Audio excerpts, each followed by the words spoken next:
वळूया पुढल्या बातमीकडे. फलटण बलात्कार प्रकरण खासदारांकडे संशयाची सुये. पीडितेच्या भावाच्या वक्तव्यामध्ये या संदर्भातली एक माहिती समोर आली आहे.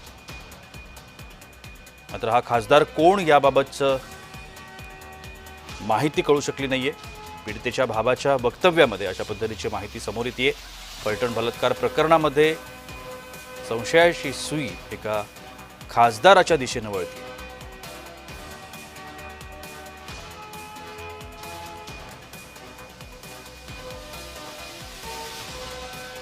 फलटण बलात्कार प्रकरणामध्ये पुढची माहिती समोर येते.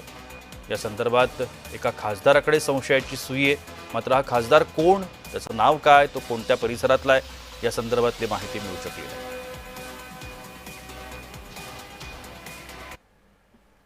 नाही. एवढं शिक्षण करून शिनी जर असं शासन किंवा पोलीस PSI असणारा कोण गोपाळ बदने ही जर असा अत्याचार करीत असेल तर ह्याच्यावर कठोर कारवाई करावी मोका अंतर्गत आणि त्याला फाशी शिक्षा व्हावी ही आमची विनंती आहे. बाकी काही नाही. मी मुलीचा मामा आहे त्या डॉक्टरांचा, तर अशी आमची कळकळीची विनंती आहे. त्याला फाशी दिल्याशिवाय इतकी सुधारणा होत नाही. असे अनेक अत्याचार होत राहतील. इथून पुढे तरी नाही सजा दिली तर ह्याला कुठेतरी बंधन असावा अशी आमची एक विनंती आहे सरकारला.